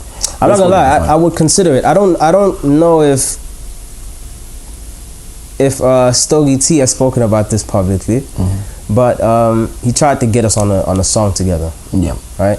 But it was like I think he knew that off rip there would be like a lot of hesitation, so he didn't tell me that Reese was on the song. He was just like, yo, I got this song, please do a hook for me. Alright, I get the song, I do the hook, whatever that I send it back to him, like, alright, I'm gonna work on a verse in the meantime, do what you do. You know? And then he sends it back to me like a couple weeks later. He's like, by the way, we have Reese and Muggs on this. I was like, what? How can you just skip over that? Like, you know? Yeah. So then when I heard that, I was like, okay, cool. Get me his number, man. Let me call him again and see if we're really where I think we are. So I got his number, tried to call him, didn't pick up. Texted him, and I was like, yo, I just did this song with Stogie. I didn't know you were going to be on the song, but I'm still down to go ahead with this song. Where are we at before we do that? Yeah. Where are we right now? Are we not with each other or what? What's happening? And he was just like, nah, dude. What? We're good. Nah, not we're good, but like it's whatever, man. We're not beefing or whatever, you know. And he was like, he had no idea either. That you were on the that I was gonna be on the song. So he didn't know. He also didn't know. So then, what happened after that? I think we once again confirmed that okay, nothing's happening. alright, if Stogie decides to put the song out, he's gonna put the song out, but we're cool with being on the song together. And he's like, alright, cool, whatever. And then now I think it's in Stogie's hands. He has to decide what he wants to do with it. But like, How long ago is that? this was, I'd say maybe about 2-3 months ago, maybe. Oh, so we should be coming just now, soon. I don't know, man. I don't know. It's up to Stogie. Go Let's see the video. Can't wait for the video. Can't wait for this video. I'm telling you, man. Now, so yeah, I guess we'll be back again. We're gonna go into our last segment, and yeah, you guys stay tuned. Hey guys, I know you're enjoying the show. This is a wellness show in found who's going register with 888 bets. Guys, my code the madness one. Never my deals ndo sayamba. My free spins, my free chenchani aba bonus in way. So without wasting much time, my question go up at 888 bets. Mukabanga register using code the madness one, and you never regret it. Musiga wina zambi mbili, ndrama kutapa kutaya. So guys, chabange register right now. Let's go back to the video.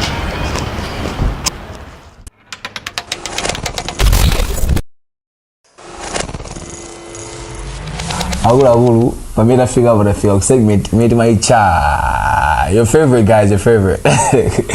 Connecting lovers, Karina confessions. They don't want to go to the Awawa Tibangajani. Okay, what I just said is, guys, we're about to go into the segment where your favorite segment, which is connecting lovers or confessions. Okay. So this is what happens. So we have somebody on the other end of the phone who is either going to confess something about them, or they're going to try to have us connect them with someone. Okay. Right. So we're gonna try to call her. Her name is. We're gonna call her. She's from Sata. From Sata? Yeah. Okay. Yeah. All right. Yeah. So maybe she's gonna speak in English, or I don't know if she's Zulu or is it Xhosa, whatever it is. So yeah, I hope you're a good advisor. Do you think you're a good advisor? I don't know. It depends. But yeah, let's see. Let's see, man. I might be. Okay.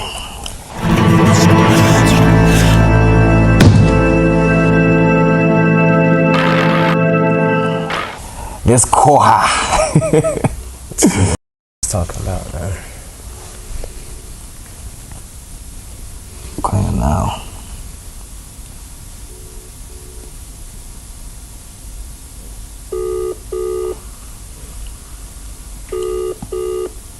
Maybe she's scared. She's gonna pick up. Huh? I'm scared, guys. I'm scared. Yeah. It is quite scary, you know? Yeah, dog. It's a confession, man. Yeah, let me see. Those don't come out easy. Let's try again. If she hangs up now we know that someone backed off.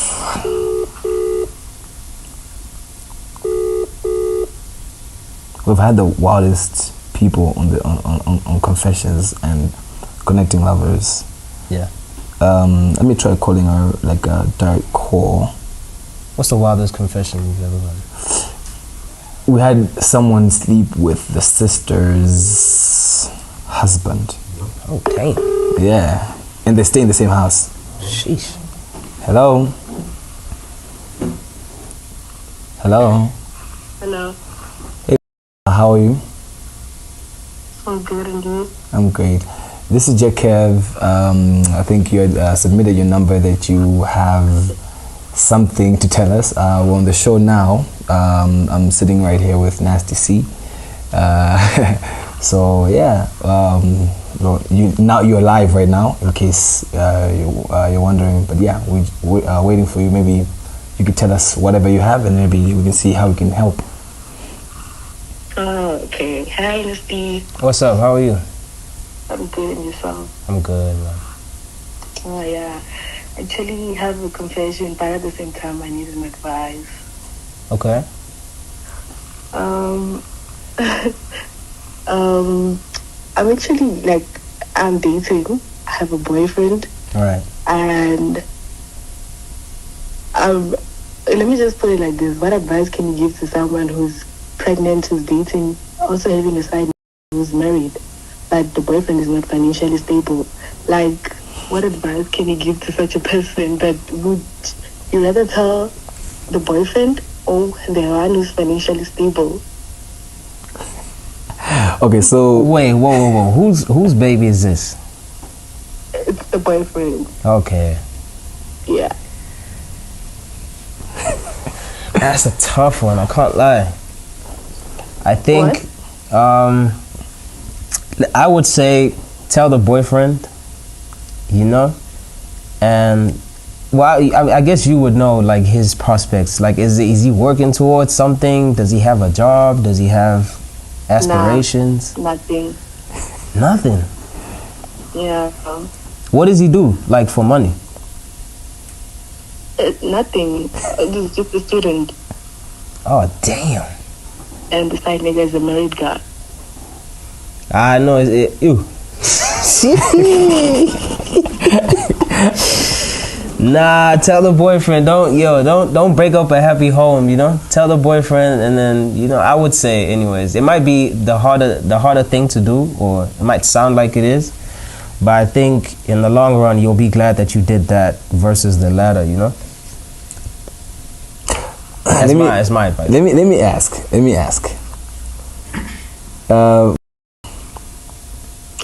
Sure. Yeah. So the side, right? How old is he? He's in his 20s. So he's in 20s, but he's married. You said that? The side nigga. Yeah. My boyfriend. Oh, he's in his 30s. 30s. Sure. How old are you? I'm 21. How old is your boyfriend? He's 23. Okay. If you told the side right now that he's wait. If you told it that he's the father, right? Are you willing to lose your boyfriend? Like, are you okay with losing your boyfriend? Because you could be dating someone, you love them, and then you're sleeping around. I don't know, for whatever reasons. But are you willing to let go of your main for the side? Because the chances are there. I'm gonna stop you right there and say that I don't think that it's up to. No offense, I think that decision doesn't really. It's not with you, that one. You know what I mean? Because it sounds like you're the one that's in the wrong here. I think even if she chooses the husband, yeah, it's not her husband. It's someone else's husband. I'm not doing it for me. I'm doing it for the kid. Oh yeah, then the boyfriend. Come on, man. Let the kid grow up. He's not financially stable. He will be. Let's have hopes. Let's have faith in our brother. You know, what is he like? What does he have, a talent at least, or? Nah, it's just the guy who's studying. What is he studying though? It's BA. Business admin. Okay, that's promising, man. Give the guy a chance. Jesus, this might actually make him go harder. It might make him hustle. It might make it happen now. You know what I mean? I can tell you right now, that husband route, that one's not gonna work out. That one is a dream, man. Tell the husband. No, this guy wants drama. Don't listen to this guy. Oh, okay. Are you gonna take our advice, or is this just gonna be one of those where you're like, you know what, this I don't guy? think she's gonna take it. Nah, I'll give it a bell. Think about it. Okay. Okay, are you gonna get back to us like when you make the decision? Be like, you know what? Send us an email or something like, guys, I did it. Yeah, what's your Instagram? We need updates. We need updates, man. No, bye, guys. Bye. All right, bye. Thank you. Okay, thank you. Holy, man. What would you do if you were put in that situation? How would I be put in that situation? No. What? Okay, but then think of it like this, because it does happen.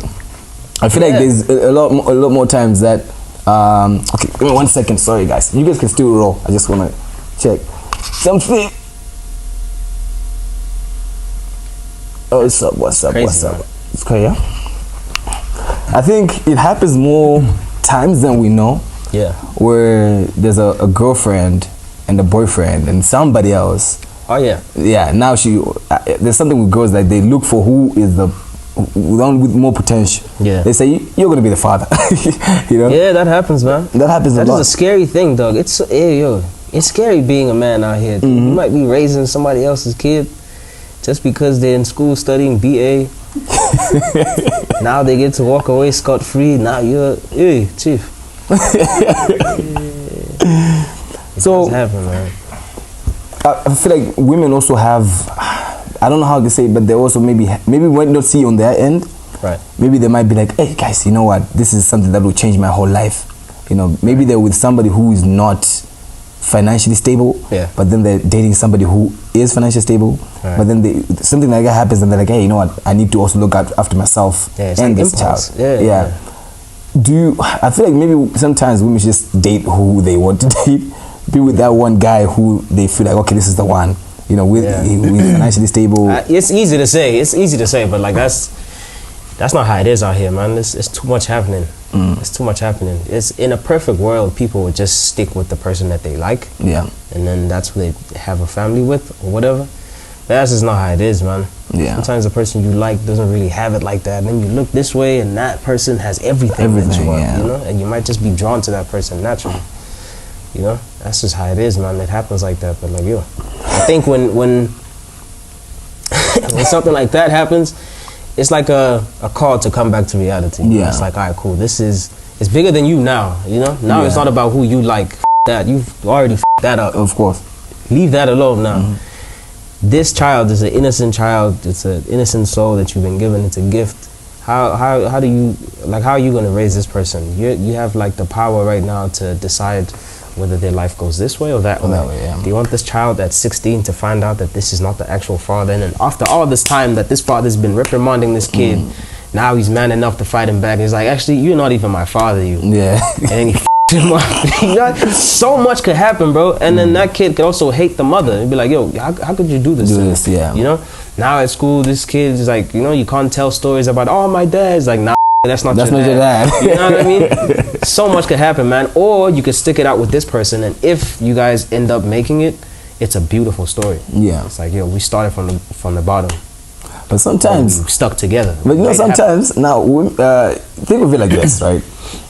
Let's say this one, not to step down on the ones without money. Yeah. But this one, you know that, hey, this kid is not going to grow happy. He's going to be in the slums or whatever, in the struggle. Well, he's going to, you know, take care of this child, have the best education or whatever, best life. I get that. You see, if only you could speak to the child and be like, all right, so what do you want? Do you want to struggle until we make it, or do you want to make it now and then struggle later? Because that's how it is. It's, you got to pick one, man. Do you want the struggle to be now and then be better later, or what? You know, because you can't just like disqualify someone just because they're in the hood, man. Yeah. You know what I mean? We made it out the hood. Of course. You know, people make it out of there, bro. You know, and even if you don't make it out of there physically, like it's not hell. Yeah, of course. It's not hell. Yeah. You know, it's a place where you can grow up, and there's values that you're taught there and whatever. You become what you become, man. You know, I don't think it's worth all that, setting that child up for failure like that. Yeah. Yeah, I don't know. That's just where I'm at right now. Who knows? Maybe in 3 years I would give you a different answer. I don't know. This is just my, We had this issue back in Malawi at some point where there's a husband. Yeah. He was so annoyed because he had 3 kids, and they were all educated, all graduated, and later on found out that they were all not his. But those kids were like, you know, in a rich family and whatnot, you know. So that's the woman, and the woman said, hey, my husband could not produce, you know, so I had to do what I had to do to make him feel like, you know. Sneaky. She's lying. She's lying. She's lying. She's acting like she did that for the husband. Get out of here, right? She's lying. She did that for her own selfish reasons. No, but sometimes women... You think she was out there trying to get pregnant?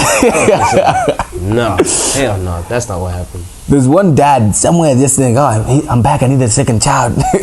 They could have done what's it called, surrogates or something like that? Yeah. Yeah, where you make someone else. They could have done it like that, which is amicable. But then, you know, we're talking about a long time ago when these were like, you know, now they're graduated, now that, you know, it happens. People raise people's kids, but hey, all the best to man. Yeah, it's tough, man. It's tough. It's tough. So, Nasty, we're gonna move on from this. I do know that you are starting your tour, the Iverson tour. Yes, sir. Yeah, I'd like you to just tell us more about this tour so that maybe the fans all over can, you know, just, you know. Yeah. So the Iverson tour is something that I came up with, I think, around 2017. when I really just wanted to do my own shows, have my own crowd there and stuff like that, so I can perform songs that aren't necessarily singles. You know, there's some songs that I hold very close to my chest that I love performing and that the fans really love and they relate to and stuff like that, but they never became single in the way that singles are seen today. It's like, oh, music video, this and this and that. And when I do these kind of shows, it allows me to really unpack an album or albums or whatever, you know? And that's a special thing for an artist. Between the artist and the fans, that's like one of the most precious things that can happen. Yeah. You know what I mean? So I started it in 2017, and it went from being something that we did like once a year, where it was just like, all right, we might do Durban, Cape Town, Joburg, and then that's it. And then it grew into something that it lived up to its name, I guess, to being a tour. Where it's just like, all right, we're gonna do back-to-back dates and just travel this route and whatever. Yeah. And then that's what it is now, you know. Above all of that, it's become a platform to put on a lot of like young up-and-coming artists, even the ones who kind of made a name for themselves, but just to give them that big stage with a crowd that really with their music and that listens to them like on a daily, you know what I mean? Yeah. It's become that. And obviously because I have so many different like and stuff like that, I found a way to bring in all my other sides into this thing. So with the drawing thing, like I told you, I've always been a person that draws. If you've ever had a hard copy of Strings and Bling, you'll see in a pamphlet, if you open it, there's like 10 to 12 characters there, cartoon characters. So I drew all those characters, I designed them. They have names, they have personalities and stuff like that. So I've picked about 4 of those, and I've turned them into like different tangible pieces. So it's like, it might be a card, there's mascots that run around at the shows, stuff like that, you know, just to bring it back like full circle. So there's that side of it, the animation side of it we're bringing into it, and then also the gaming side of it. We have gaming stalls at the shows now. So like how I told you about the tournaments, where it's like we might do phase 1, 2, 3 online, and then the finals happen at the show. So it's like a full day experience where it's like you can show up at 12 when the gates open. You can mingle, take some pictures with the mascots, whatever, and then when 2 hits, you can go sit down, play some games, or watch someone play a game or whatever. And then at 6, when the artists start rolling in, now you enjoy the show. You know what I mean? Yeah. Like that. Okay. Some cool shit. So how, because you only mentioned about like in South Africa. Yeah. But is this something that's expanding? Like, are you taking it out? Yes. So obviously we have to test things out here first, because it costs less to test it out here because we're from here. Of course, right? And then so we've done that a couple times, seen a lot of success from it, and we decided, all right, now it's time to take it outside, to take it to Africa. Because every time I go out to perform in Africa, most of the time, 90% of the time, I'm usually performing to my own crowd anyways. Yeah. That's just how it is when you book an international artist. Their fans show up. It's not like here where it's like, if you book me, it might just be not my fans. You might just book me because you want to sell tickets or whatever. So it's like, all right, cool. Now it's like, it's time for us to really take charge of like what kind of production those fans that come to see me, whether it's Malawi, Zim, whatever, what kind of production do they get to experience? What other experiences in the show do they get to, you know what I mean? Go home and say, yo, that was really cool. I saw this, I saw that kind of stuff. And also, it allows me to bring some of my favorite artists that I love performing with from here, take them that side, and put on a great show. You know what I mean? Yeah. So now we're ready to do all that stuff. So you're gonna, do you already have countries that are already like so an idea? There's this platform called Twirly, right, which basically allows the fans to be the ones that book the artist. Okay. It's really dope. It's like the fans go on there, pick an artist, and they request them to come to the city, whichever city, whatever country, wherever. You request them, and then once there's enough requests, it unlocks the potential for that thing. So it now goes from being like a wish for one person, 2 people, 100 people, to being like a thing that's like, all right, cool. Any promoter that's willing to put down the paper to make this happen is definitely going to see a return, because this many people already. So this ticket money is already on standby. So you're not even at like a great risk as a promoter. Now it's just up to you to facilitate that. Now you go find the venue and then press the button. The artist is already down to come. The fans are already waiting for the artist to come. You just have to, you know, make it. So it's like that. It's really dope, man. And these requests have been going crazy, bro. So now it's just like time to go to those places and activate it. I just came back from Zim. I did I did a road to Ivyson tour. Okay. So because they've unlocked it and the potential is crazy, it's like, all right, cool, okay. we're definitely coming. But let me come give you a little teaser, you know, just to show you that this thing is real. Because it is a new platform, so a lot of people are a little skeptical. Of course, you know, they haven't seen how the whole thing is supposed to play out. A lot of people are hesitant. A lot of people are just lazy to take the extra steps to go on a platform and create a profile and request and all that kind of stuff, because they think, what if this whole thing is fake? What if they're just trying to get my info? Yeah. So we had to go there just to make them, you know, see it and believe and be like, yo, this is happening. Like, we're here, we're grateful that you requested. This is a little teaser or whatever to show you that, all right, on this date, we're definitely coming back. Yeah. So give me just 3 countries that you're looking forward to, even if they haven't done the issue, but you know that, okay, there's these 3 countries that I'm looking forward to in Africa. I would say, yo, bro, it's hard to pick 3, man. That's crazy. Okay, Kenya. Kenya always goes crazy every time I'm there. Malawi always goes crazy, obviously. I really want to say, yo, it's hard to pick between these. Pick 5. All right, 5 makes it easy. All right, there we go. Zambia. Okay. Always crazy. Did I pick Nigeria already? No. Nigeria. Yeah. Both Lagos and Abuja. Yeah. And then, what am I going to give the last spot? I have to give it to Zim, because I was just there. Yeah. Zim. Yeah. Give me 1 artist that you know from Malawi. 1 artist that I know from Malawi? Yeah. I'm not going to lie, it's tough. You guys, you see? There's a girl, she raps. She's usually with her DJ, man. I forgot her name. She was there though when I was doing interviews there. I was on like a press tour over there. She was with us the whole time. Yeah. I can't remember her name though. Say some names. Of a girl who raps? Yeah. Yo? Oh, you don't even know. Crazy. Do you know a girl who raps? Yeah, Rina. Is it Rina? No. Weren't you there? No, Rina. You were there with us, no? Rina's not. Yeah, I was paying attention. Damn, James, you could have saved me right now. Okay, give me somebody that you know from Malawi. Nah, dog, I'm really terrible at that kind of stuff. You see, I don't even know a lot of South African artists. I'm gonna be honest with you, man. I stay in my bubble, bro. Like, that's not a joke when I say that. I know a lot of people say it just to sound like, oh, no. No, I'm like that, bro. Like, I came from home and I came here. After this, I'm going straight home. I'm not calling anyone. I'm not doing no dinners, no lunch. I'm not, you know what I mean? I stay in my bubble, man. Yeah. It's fine. It's all right. Okay. I can't count Gemini. Gemini is South African. Gemini is South African. That guy, but he's also Malawian. All right. He's more Malawian. That would be, that's cheating. All right, let's say Gemini major then. Yeah. You haven't given us a date yet on when all this is, the Ivyson tour is. At the moment we only have 1 confirmed date. Okay. And that's for Zim. Okay.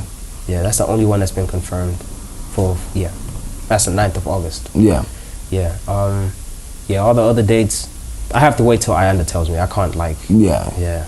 Are you just gonna be you as the one-man show, or is it gonna be like with me, the main artist, and then local artists? Obviously, we can't do it without them. Oh, yeah. Yeah. And then they're gonna be there, and then depending on how flexible we are with like budget and stuff, I'm gonna bring a couple people from home too. I know they would love that. Yeah. Yeah, but we obviously have to see. Like every country's different, man. You don't know what kind of support financially you'll get from this place and that place, and also we need like sponsors and stuff like that to make shit like that happen. And yeah, you know, they don't with us, then we have to make it happen on our own, and there's only so much we can do. Of course. Yeah. Okay, so guys, as you've seen, we're about to start a tour. I'm going to be part of this tour, so we are about to start this tour. Guy, I need us to play one last game. Yeah, let's do it. So we're gonna give you the power to award these people. All right. So think of it like the Ivyson Awards. Okay. Okay. So I'm gonna give you a category, and then you're just gonna You can be a list, and then I pick a winner. Exactly. Okay. I'm not gonna give you the names. You just mention the name of the the winner. Yeah. Okay. Yeah, I'm not gonna give you a list. Sheesh. All right. Song of the year. Who do you think it goes to? So we're gonna start from 2024. 2024 to 2025. Yeah. To date. So song of the year. You see again, man.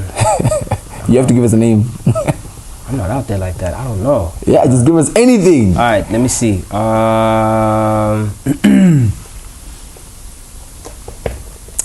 I'm gonna say. Wait, is South Africa or Africa? South Africa. Or okay, there we go. South Africa. All right. South Africa. I would give it to. I think I would give it to Kindly Nash. Kindly Nash, Ace Chief. Yeah. Yeah, I know. Yeah. I think I've heard Candy Nash, but I don't know because they always It's a confuse little me. biased because I'm on the song. I'm on the remix though. Oh yes. I would give it to him just for the original song. Yeah.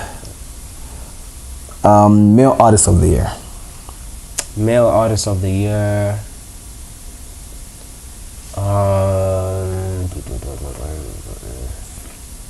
It doesn't have to be hip hop. I don't know what niggas be doing, dog. I don't know, bro. I don't know, man. I don't know, bro. Look, give us a name. Give us somebody.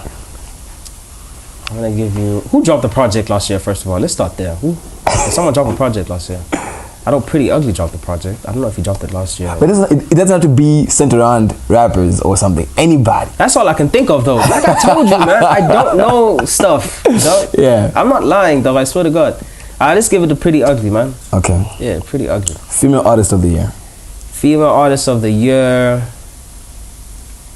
I'm picking Tyler.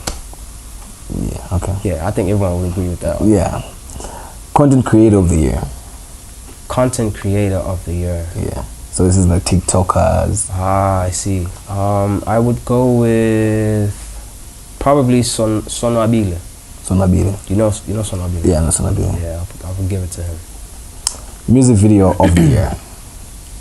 Ooh, Baby Days. I think the song is called Enemies or something like that. My favorite South African hip hop video of all time. Not even just this year. Yeah, of all time. Enemies. Yeah, such a clean video. So sick. Like the standard is crazy. Okay. Now, I feel like a lot of people in South Africa dress up. But you know this guy or this girl, whatever, can dress. Oh, yeah. So I need just one fashionable celebrity of the One, year. I'll give you a couple. But if you want one, Give me three. give you three, okay. Yeah. Nomuzi. I'm not sure if she's still an artist. She does more behind the scenes stuff now, but Mosley for sure. She's insane with the drip. Yeah. I would give it to Musa Keys. He really, really goes crazy. And then third, I would give it to Elaine. Elaine is also someone I really like her style.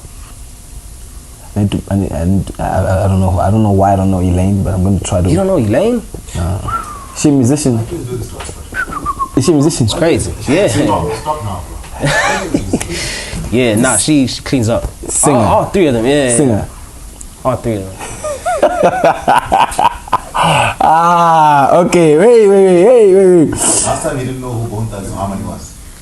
Chief. That's crazy. Hey, How do I know that? How old are you? Hey. That's crazy. Okay. Best upcoming artist. Best upcoming artist, Brother Cooper. Without a doubt. Do you know Brother Cooper? Hey, don't say. Nah, I'm not gonna fault you too much for that one. He's fairly new, but he's insane, man. He's came up with the sound. It's like boom, but it's trap at the same time. And it's like he's coming with the trap flows and the trap lyrics and stuff like that, and he's coming with the Sata lingo, and it's going at the same time, but it's going with 808s. It's like hard. It's crazy, man. It's crazy. Yeah, I think that genre is what's gonna bring going back. Not only that though, it's gonna be the new South African hip hop sound. Yeah. I think that's gonna be. I want it to be that. Yeah. Would you hop on a sound? I have before, very, very early in my career. Yeah. This is a long time ago, but I think I would do it again. Not right now though. Yeah. I don't want to be one of those dudes that's just hopping on the trend. Or whatever. I just don't feel like doing it right now. But I definitely would do that. I'm not against that at all. Yeah. There's a time where I think you were the game is done. The game is done. Yeah. There's a time where you once said you're not going to go on a piano song. Yeah. Do you still live up to that, or maybe? I've done it already. I did a whole project. I'm a piano. Yeah, with Leka. Really? Yeah, with Leka Beats. Oh yeah. Oh, that's on my piano, eh? Yeah, I let the convince me to do it, man, and I did it.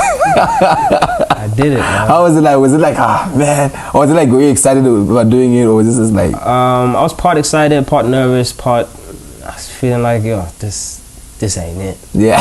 But like, I had like the people that I was working with, especially Leka. Leka was like, yo, man, trust me, just do what you do. Don't try and be like I'm a piano artist. Don't try and turn into that. Just do what you do. Come, just rap, man. Yeah. Do your thing, though. So that's exactly what I did. That made me comfortable enough to see the whole thing through. But yeah, I'm gonna go download that. yeah, go check it out. It's a fire project, man. Yeah. It is. It's dope. What's It's it called? I'm glad I tried it.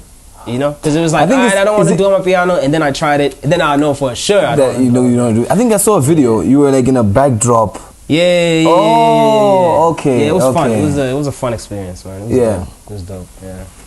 Well, Nasty, thank you very much for sitting down with us today. Appreciate It was it, a man. very great chat. Yeah, I it was loved absolutely. every bit. I'm sure my people, they've gotten more closer, you know, to you than maybe what they were. So maybe if you have anything that you want to say to the fans, anything really. Oh yeah. Shit. Just thank you guys for the continued support. I appreciate that.